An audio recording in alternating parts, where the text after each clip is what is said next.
Welcome to Joe's Astrology, and I'm talking about marriage in this video and how to find out what potential partners you might have, how many partners, what your marriage would be like, what some of the challenges are. We can look at all this in astrology, specifically looking at your natal chart, looking at your partner's natal chart, looking at the history, some history if we have it of your life.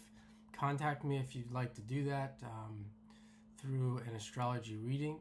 That's the best way to do this.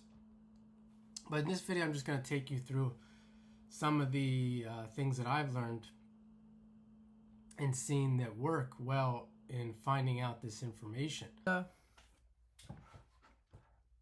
she was an Aquarius rising, so she has Leo on the 7th house, and Leo is one of the stronger signs on the 7th house cusp for marriage, for long-term marriage, because Leo is loyal. It's Leo's romantic,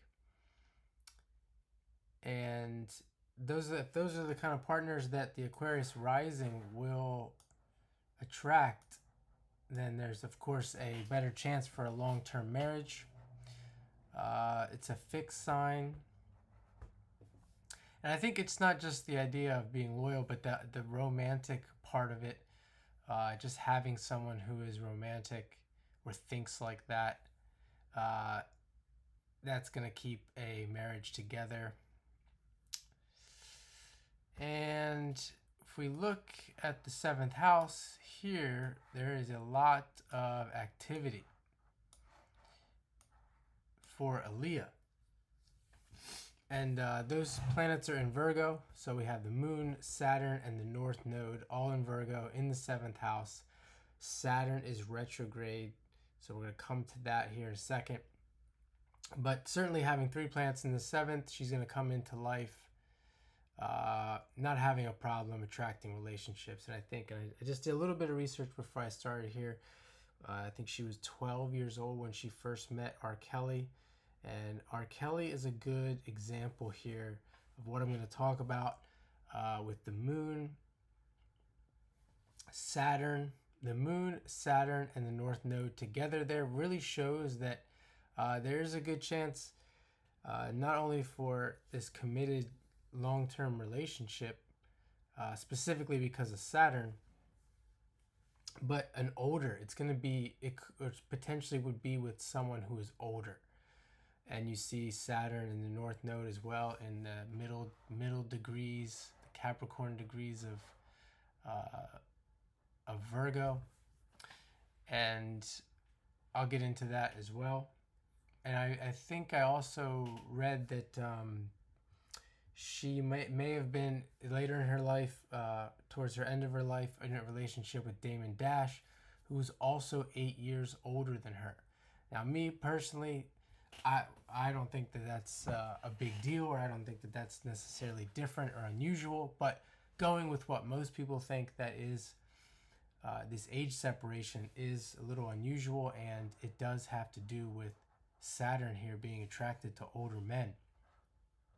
And then, of course, if we go whole sign, then the 7th house sign is Leo, and Jupiter is there. And she was you could say she'd be attracted to these romantic guys, creative guys, guys who could counsel her, Jupiter. And certainly you have that with R. Kelly, Damon Dash, and then a number of others of the people in the music industry that she would have befriended, that were older, that could counsel her and help her and be like a father figure to her.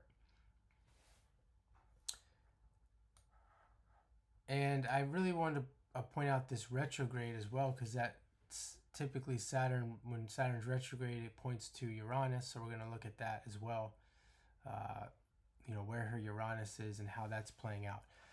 But we can look at some of the aspects to these planets. We see the Mercury here.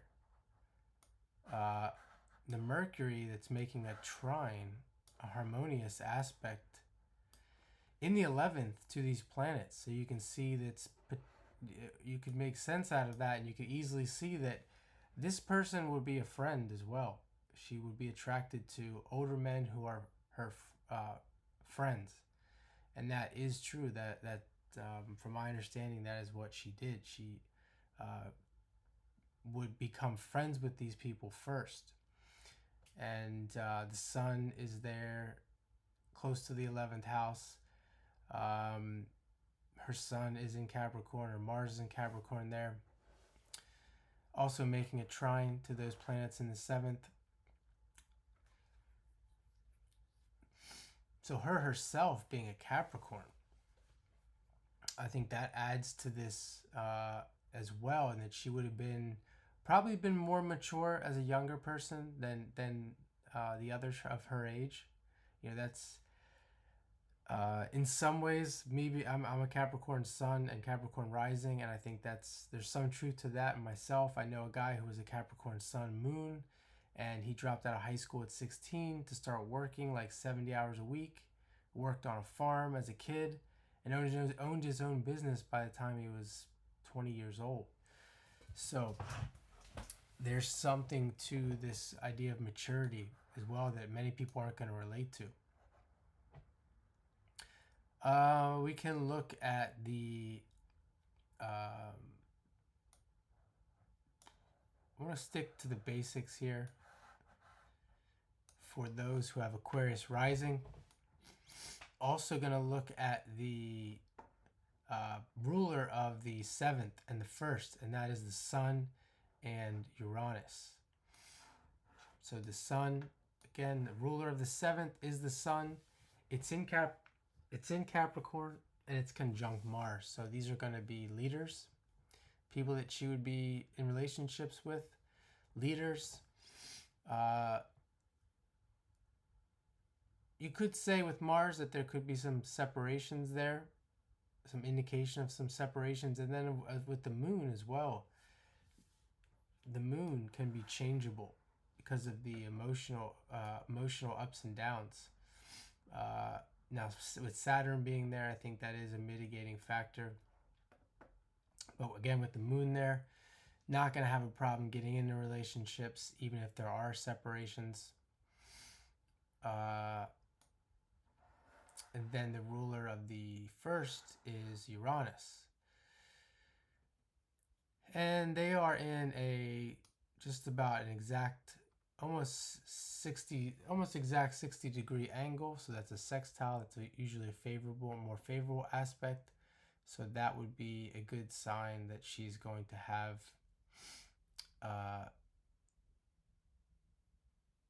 a marriage or marriages in this life. However, with Mars being involved and Uranus being involved, there could be some indicators of some separations as well. So overall, you could look at this chart and you could say that, if you have Aquarius rising and you have a lot of different things like this, you could say that no doubt this person will be in a long-term committed relationship. Can't really say if it's going to be 1, 2, or 3, in my opinion. I think there are factors in the chart that could indicate separation, but there's also factors in the chart that could help keep a person together and get through difficult times without looking at anything else.